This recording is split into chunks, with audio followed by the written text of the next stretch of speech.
20 करोड़ लोगों को हिम्मत के साथ खड़े होना पड़ेगा, अपने आप को ऑर्गेनाइज करना पड़ेगा और हर बात का जवाब देना पड़ेगा। हर जुल्म का, हर जाति का जवाब उन्हीं की ज़बान में देना पड़ेगा उनको आगे। बहुत हो गया, मतलब ये मर जाएं 10-20 लाख लोग, जाएं जेलों में 2-4-10 लाख लोग, मतलब कि लेकिन एक जिंदा कौम बनने के लिए कुर्बानी देना पड़ेगी और अब हिम्मत के साथ खड़े होकर रेस करना पड़ेगा आपको।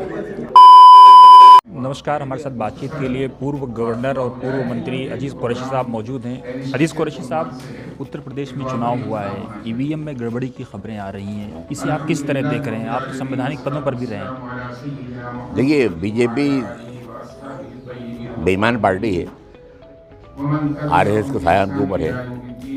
आवाम का तो एतमाद मिला नहीं है, न मिलेगा, बहुत बुरा हारेंगे आगे। अभी हरकतें कर रहे हैं, इंशाल्लाह उम्मीद है नाकाम होंगे। गड़बड़ तो कर रहे हैं, पकड़ी गई ईवीएम पकड़ी गई, ट्रक में लेके जा रहे थे, मतलब तो ट्रक लेके भाग गए, सुना है। बोली बैलेट पेपर्स, पोस्टल बैलेट ले लिए मुलाजमीन से। आपने एक मौके पे एक वाकया बताया था कि इंदिरा गांधी जी ने भी इस बात को स्वीकारा था कि वो चाहती हैं कि मुसलमानों का उत्थान हो, और लेकिन मुसलमान ही नहीं चाहते मुसलमानों का उत्थान हो। देखिए, मुसलमान जो लीडरशिप है इतना ही नाकारा लीडरशिप है। मैं भी खैर होता हूँ, सिवाय अपनी कुर्सी बची रहे, अपना इख्तियार कायम रहे, मिलत जाए चूल्हे के अंदर आके। और आप मुसलमान को बिठा दें किसी जगह को, बुलाने की जगह पर इख्तियार दे के, तो पहला काम ये करेगा कि वो अपनी कौम को गला काटेगा।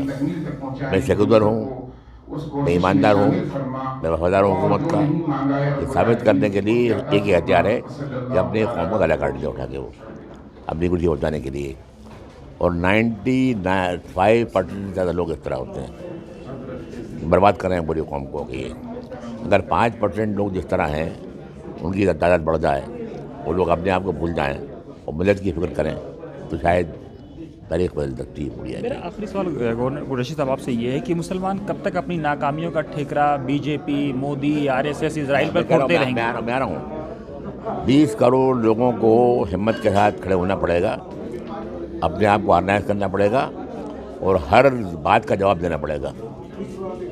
हर जुल्म का, हर जाति का जवाब उन्हीं की ज़बान में देना पड़ेगा उनको आगे।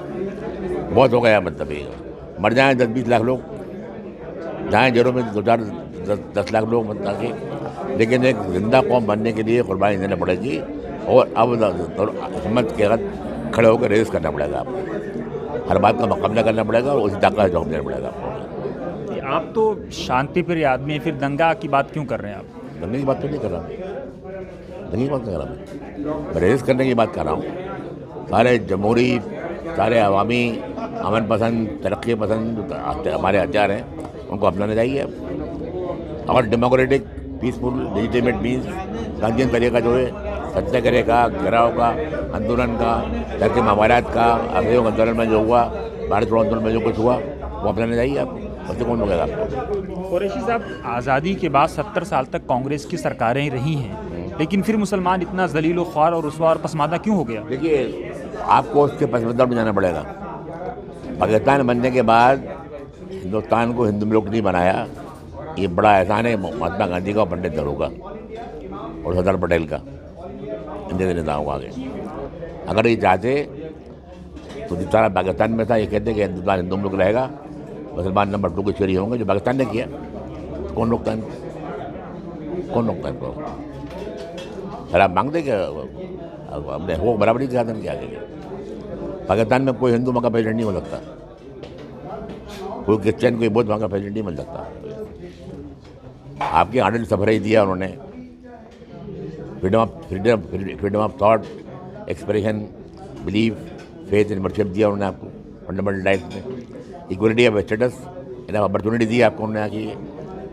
कोई रंग, भेद, नस्ल, जात, मजहब, सुबह, बुनियादियों के फर्क नहीं होगा आपके ऊपर, काबिलियत आदमी के करीब हो गया। तो उस बैकग्राउंड में मेरी बात होनी, उस बैकग्राउंड में जब 7 करोड़ लोग अलग हो गए थे, तकरीबन 7 करोड़ लोग पाकिस्तान में चले गए थे और 25 करोड़ लोग यहाँ बाकी थे हिंदू हमारे, तो हिंदू आबादी नहीं जाती होगी, हिंदू मुल्क बन जाएगी।